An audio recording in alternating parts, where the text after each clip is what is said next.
Oke, assalamualaikum warahmatullahi wabarakatuh. Jadi kita akan membahas tentang bab 5 ya. Kita sambil memprojaah di network management. Nah, oke. Jadi seperti ini network management. Nah, itu di sini DHCP server, DHCP management, web proxy, hotspot, management server profile, hotspot, management user profile hotspot, hotspot IP binding, hotspot wallet garden. Nah, oke, kita akan membahas di sini about DHCP.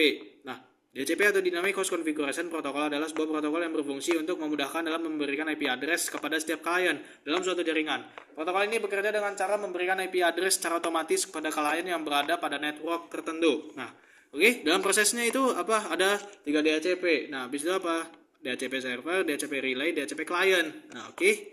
Nah, DHCP server itu menyediakan dan memberikan IP. Nah, DHCP relay meneruskan IP dari server ke client. Nah, DHCP client itu meminta dan menerima IP dari server. Nah, habis itu di sini protokol UDP port 67. Nah, di sini ya portnya 67, habis itu protokol UDP port 67. Nah, habis itu di sini protokol UDP port 68. Nah, oke. Di sini kita bisa lihat ya, DHCP memiliki proses dalam memberikan IP address kepada perangkat. Proses tersebut bisa disebut DORA, oke? Ingat DORA. Yang adalah singkatan dari 1. Discover. Proses di mana klien melakukan broadcast ke networknya sendiri untuk mencari DHCP server dengan menggunakan IP 0.00.0 ke IP 255.255.255.255. Oke? Nah, yang kedua apa? Yang kedua itu offer. Nah, offer itu adalah jawaban dari server ke klien. Oke. Nah, lalu yang ketiga apa? Tiga itu request. Request itu apa? Request itu adalah proses negosiasi peminjaman IP address dari server ke klien. Besok keempat apa? Acknowledge. Nah, acknowledge itu adalah klien sudah diberikan IP dan menjadi bagian dari jaringan DHCP server. Nah, oke, kita bisa lihat di sini tabelnya ya.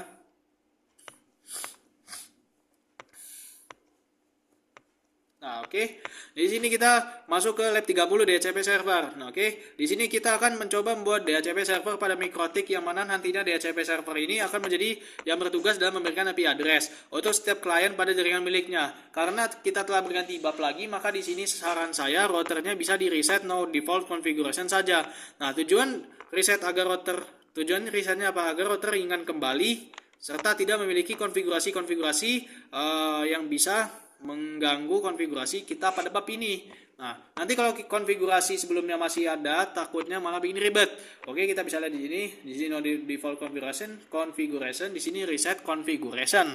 Oke, nah di sini kita lihat di sini IP, ini address, oke. Nah, sini kita klik plus saja.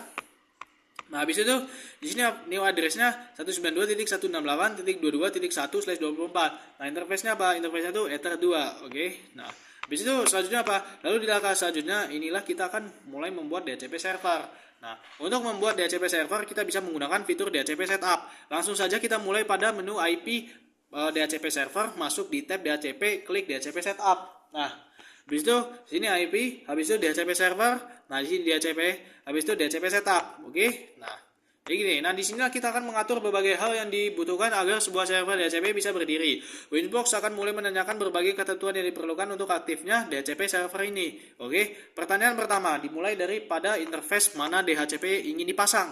Nah, lalu atur ke Ether 2, lalu klik next. Oke. Nah, di sini DHCP servernya, oke, Ether 2. Habis itu setelah interface ditetapkan, pertanyaan selanjutnya adalah berapa network dari DHCP yang ingin kita berikan. Nah, biasanya jika IP address sudah diatur di interface yang kita pilih, maka pertanyaan ini akan terjawab secara otomatis. Nah, jadi tulisannya itu seperti ini, 192.168.22.0, habis itu /24. Ini DHCP address space.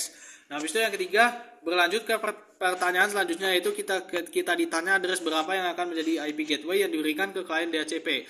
Nah, di sini jawablah dengan memberikan IP address router yang tadi kita setting. Nah, atur agar terisi IP 192.168.22.1. Nah, di sini DHCP networknya. Oke. Nah, di sini 192.168.22.1. Oke, DHCP networknya di sini. Nah, oke. Jadi di sini kita bisa lihat pada pertanyaan berikutnya yang kita tentukan adalah pool address yang ingin diberikan kepada klien. Hal ini menentukan beberapa IP address yang akan bisa tersedia untuk dibagikan kepada klien DHCP. Karena DHCP saya di sini tidak memiliki banyak klien, maka di sini aturlah pool isi dengan 192.168.22.22 sampai 192.168.22.10. Oke. Nah, di sini. address to give out. Oke, sini DHCP setupnya. Nah, kita bisa lihat di sini. Oke. Nah, so yang kelima apa? Yang kelima itu selanjutnya pertanyaannya adalah untuk menentukan IP DNS yang akan diberikan kepada klien DHCP. Nah, oke, jadi singkatnya seperti ini gambarannya ya. Oke, pokoknya tulis seperti ini. Oke, list time-nya apa? Nah, list time-nya 10 menit. Nah, list time itu maksudnya gimana? List time itu kayak jarak dari kita habis menggunakan IP tersebut gitu, yang apa namanya tuh, yang akan dimasukkan ke dalam kolam gitu. Nah, jadi jaraknya itu berapa menit dari habis pemakaian IP itu untuk bisa masuk ke kolam tersebut gitu loh. Nah, jadi di sinilah 10 nih. Oke. Nah, habis itu nomor 7, setelah pertanyaan terakhir yang menandakan list time tersebut dengan valid, maka berarti kita telah mengatur semua ketentuan yang diperlukan untuk membangun sebuah DHCP. Oke. Nah, setelah itu akan muncul pesan setup has complete successfully. Nah, jadi seperti ini gambarannya. Oke. Habis itu kita ke DHCP. Nah, ini DHCP, sini network ya. Oke. Sini network 192.168.22.0. Oke. Nah, ini DHCP servernya. Oke. Nah, habis itu bagaimana? Habis itu kita tes DHCP. Habis itu tes DHCP-nya di sini nih, open network dan internet settings. Nah, seperti ini nih bentukannya. Nah, statusnya di sini network status. Habis itu public network di sini ya, kita bisa lihat. Nah, di sini internetnya, ini propertiesnya, oke. Nah, habis itu kita akan masuk ke Astagfirullahaladzim. Properties internet yang dimana dalamnya menunjukkan berbagai informasi tentang internet tersebut. Oke, sini IP setting manual, habis itu sini edit. Oke, lihat saja ya. Oke, di sini IP setting manual. Oke, IP address di sini kita bisa lihat. Oke, ganti otomatis DHCP. Nah, setelah itu baru kita bisa melihat dampak DHCP terhadap laptop kita. Langsung saja kita lihat IP laptop kita yang telah diberi DHCP oleh router.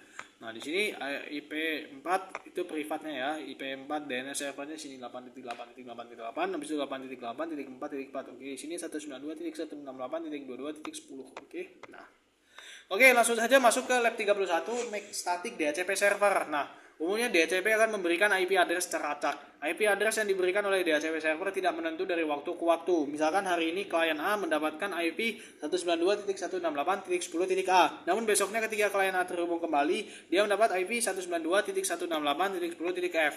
Nah, untuk itulah fitur make static DHCP ada gitu. Nah, jadi gini, misalkan untuk perangkat tertentu kita ingin menentukan IP address yang ia dapat dari DHCP kapanpun ia sedang terhubung. Kita bisa melakukannya dengan fitur make static DHCP. Oke, contohnya bila sang admin jaringan ingin laptopnya mendapat IP 192.168.10.255 dari DHCP server kapanpun ia terhubung ke jaringannya, maka admin bisa mengonfigurasikan make static untuk laptopnya. Nah, karena lab ini masih merupakan lab lanjutan dari lab sebelumnya, maka kita masih bermain pada menu IP DHCP server. Namun kali ini kita akan bergeser ke tab lists. Oke, di tab lists tersebut kita bisa melihat informasi dari klien DHCP yang sedang menggunakan layanan dari DHCP server pada router ini. Di sini tab lists pada DHCP server saya menunjukkan informasi dari laptop yang menggunakan IP dari DHCP server router ini. Oke, kita bisa lihat seperti ini DHCP servernya nih kayak gini nih. Nah, oke, coba klik 2 kali IP address tersebut.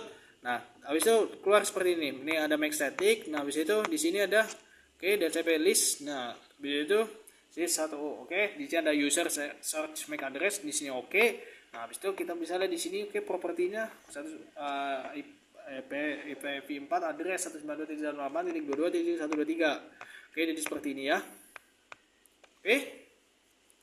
Jadi di sini lab 32 itu manajemen DHCP server ARP reply only. Nah, jadi singkat aja ya. Nah, cara kerjanya gimana? Kita akan mengatur agar setiap IP address yang dibagikan oleh DHCP server akan dicatat di tabel ARP. Jadi tabel ARP akan menyimpan informasi semua perangkat yang mendapat IP address dari DHCP.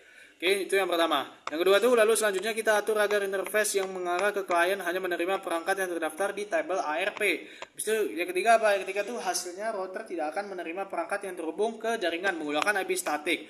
Walaupun IP static tersebut menggunakan network yang sama dengan jaringan kita. Jadi di sini IP, di sini DHCP server, sini DHCP, sini DHCP 1. Nah, habis itu sini add ARP for lists. Nah, di sini kita tekan Nah, sini setelah itu interface, habis itu R-nya itu kita lihat sini Ether 2. kita bisa lihat, singkat saja kita lihat ya. Oke, di sini. Oke, sampai situ aja ya teman-teman. Makasih sudah melihat video ini. Wassalamualaikum warahmatullahi wabarakatuh.